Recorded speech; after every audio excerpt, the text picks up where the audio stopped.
de la communauté Banyamulenge de Kinshasa dans son mot. Les victimes réclament la justice. Tous des communs accords, nous pouvons dire non à l'impunité. Un appel bien noté par la ministre des Droits humains qui s'inscrit justement dans cette même logique. Reconfort mutuel dans un élan patriotique, c'est le sens que donne un ami de longue date de cette communauté. Le professeur Bahati Lukwebo insiste sur l'unité de toutes les ethnies. En tant qu'élu du peuple, j'ai donc ce double devoir de donner et d'indiquer le chemin à suivre pour que les autres Congolaises et Congolais comprennent que nous ne gagnons rien dans la division.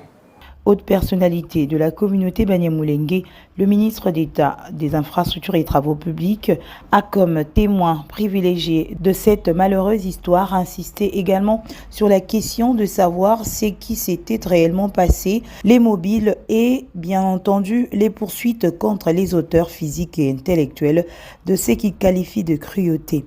Alexis Gisaro-Mouvouni a invité les uns et les autres à lutter contre l'insécurité, rappelant ainsi la reconnaissance par le chef de l'État de la communauté Banyamulenge.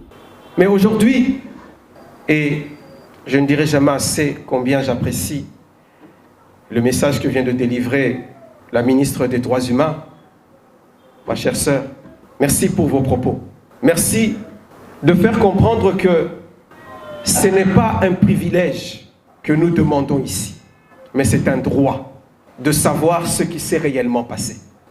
Nous nous sommes engagés dans ce combat que porte le président de la République au travers de ses messages incessants à la nation, où il a rappelé à plus d'une reprise que notre communauté ne doit pas faire l'objet de discrimination, qu'il faut qu'on mette un terme à cette exclusion, même si nous avons des problèmes chez nous.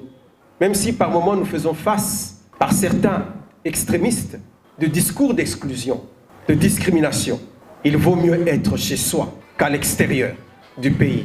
C'est pour moi, et c'est par là que je voudrais terminer, un appel à tous ceux d'entre nous qui sont encore dans ces camps de réfugiés, dans les pays voisins, que tous ceux-là acceptent ce programme que le gouvernement est en train de mettre en place de retour dans notre mère patrie, le Congo.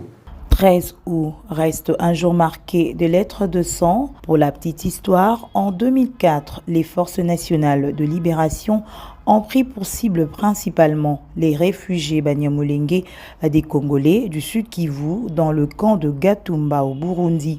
Plus de 150 civils ont été tués et 106 autres blessés.